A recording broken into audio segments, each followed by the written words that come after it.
Alright, would you like your Jeep to look like this? This is a 96. Work in progress.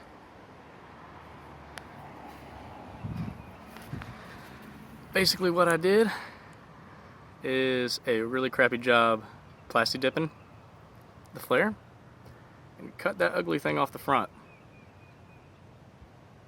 And my ugly rims too. I'm going to show you how to do that. Because everything I saw online was just cutting the fenders and bending them up and everything, and I like to keep factory look, and I'm not going to run anything bigger than 235, so it really won't matter. First thing you're going to want to do is take your bumper off.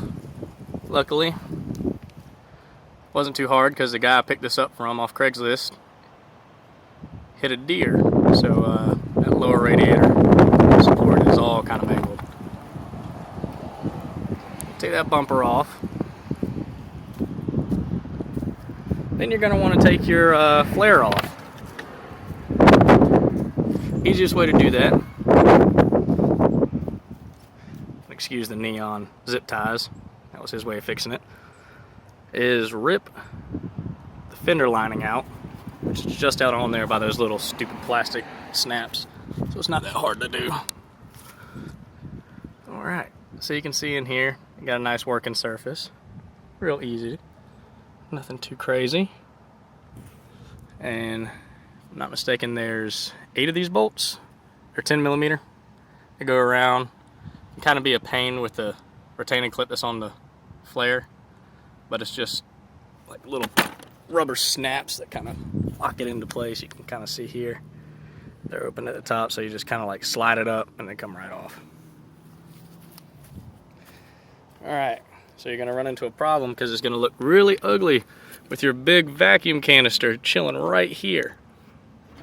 So his way of fixing it was the neon zip ties.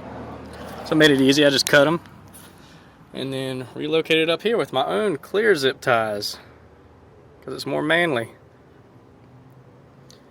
Just rerouted that vacuum line coming right down here underneath the battery, kind of just beside it really. Reconnected it, zip tied it to the engine coolant reservoir. Be careful with that line though, because it's real easy to break apparently. Something that I already did over here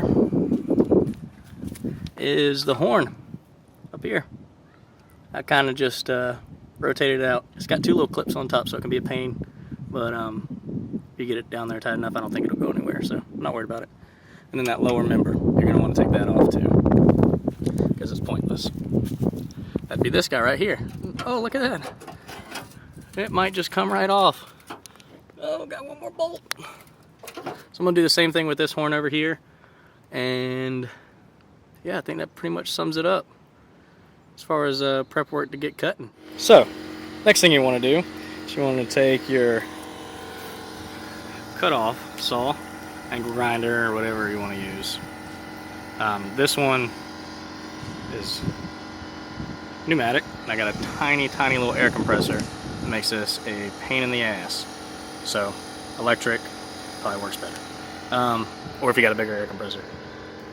Now what you want to do, and I probably should have recorded before I cut, but got a little sidetrack. Basically just take painter's tape. You want to run it from the bottom of the light bezel, or the header panel bottom, and try to get it as straight as you can. Run all the way across over here, make sure you get it flat on the edges. Y'all probably already know this. I just put a piece of paper down just because I didn't want to roast my tire with hot metal. So yeah, that's it. So it's pretty easy up until just going along here. Then when you get like right here, it's when it gets a little hairy. But if you got a longer cut-off bit, then it won't matter. But as you can see right under here, there's that little box thing right there. And it's just a little quirky because all the angles and everything, but nothing too bad. And yeah, so that's pretty much it. Then what you're gonna tackle next is the flare. Of course, that's only if you want to be like me and keep it as factory as possible, kind of. Not really, but factory look with mods. So yeah. Okay, so Now that we got everything cut off, what I did was I took the front retainer clip, actually the little metal piece that goes into the retainer clip, but anyway, took that off, brought it back over here, put one bolt through the top, and if you'll notice these two bottom ones right here, they are what we cut off. So problem I ran into when I was doing the other side was I got everything back right along here, everything was clipped in, but whenever I went to do this side, or I guess the front, the flare kept flopping up, and it wasn't just attached very good. I was scared, you know, not scared, but we're going down the road that might have some issues with it just flapping back and forth like that, which is sounds like one of those door stoppers. So what we're going to do is we're just going to cut straight across, match it, and then what you're actually going to do is you're going to trash that piece that's attached now, and you're going to use these two bottom ones, okay? And this one is going to move up here, and then this one you're going to drill just a little hole right through the sheet metal, and what's going to happen is this little rubber piece right down here, after we cut this, or I guess on this side, after we cut this, we'll slide right into this little slot, clamp it down, and you're good to go. No problems with wind or anything. Okay. So now that we got this cut off, as you can see, whoop, lines up right there, right? We're just gonna toss that joke to the side over there. And we're just gonna bring this guy right on up.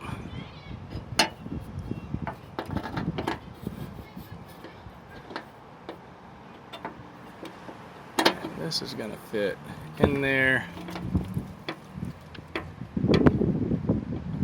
like so. I just made a little tiny mark right there. I don't know if you can see that with the end of that. That's where we're going to drill. We're just going to put a little bolt on the back side of it and we'll be good. Alright. And I know this doesn't look very straight. I guess it is more straight than it needs to be. It's actually a little more curved, but it does a good job so far holding the other one on, so I don't know. I didn't have any issues with it, but we'll see how it turns out. I'll drill the hole real quick. I'll be back now. What we did down there, that there D-walt drill, we drilled a hole, and you can see it's kind of like quirky looking, but not really. I mean, it's too straight, I guess, but whatever. It's gonna work. So put bolts on the back side of it. Put bolts going along here, yada yada, with all the other retaining clips. It's easier if you take those off now and go ahead and put them on, and then just pop the fender or the flare into place. But you are all set, Captain. And one more thing that I had trouble with too is getting the flare back on with these.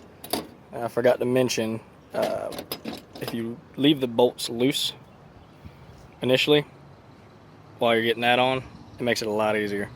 So don't tighten them things down, because there's no way to get that on those if those are too tight for that to fit. So leave it loose, loosey-goosey, and it's a lot easier. Now that you got your flare back on,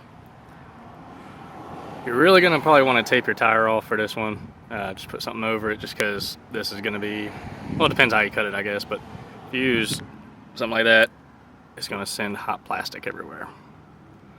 Yeah, so that's pretty much it. Tape it off, make sure it's flat, angle you want it. Just use the base of where I cut the fender at. So yeah, just kind of like eyeball it. It's pretty easy to fix your mistakes if you don't cut off enough, but if you cut off too much, it's really hard to fix because you have to buy a new flare. Yeah. There you have it.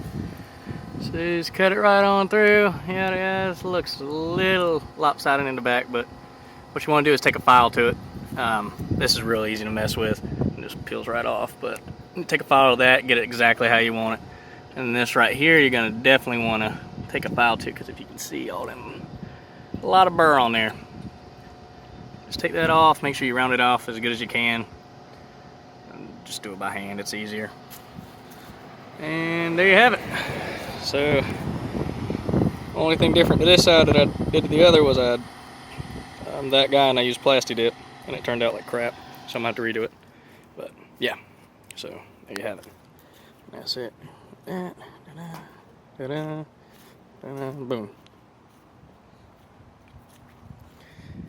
And just a little tidbit, because I made a bastard pack after doing a lot of reviews and realizing that my leaf springs were inverted. So what I did was, look at them beefy things. Oh yeah. And right there came off of I think a 95 Suburban. I used the XJ main and then 3 leaves from that and their little clamp things too. But yeah, everything else, only thing that I didn't use off the XJ were those 3 leaves. Everything else is the exact same. It's been doing really good. It rode extremely bouncy with the shocks back there. So if you noticed, boom, I got some $20 a piece shocks off of from AutoZone. They came off of a I think it was at 85 F250 or something. But they're pretty good. They got like 10 inches of travel, and I think they're only really 4 inches compressed, just sitting there. But yeah, without doing those shocks, this thing was jumping all over the road. It was actually pretty sketchy to drive. So yeah, if anybody's wondering, you can use Suburban leaf springs. And I think they're rated at 2,900 pounds, opposed to what ours, 750. So you get quite a bit more payload. Not saying I'd ever load it up that much, but it's nice to have it. Rides good, comfortable. All right, hope y'all enjoyed. Thanks.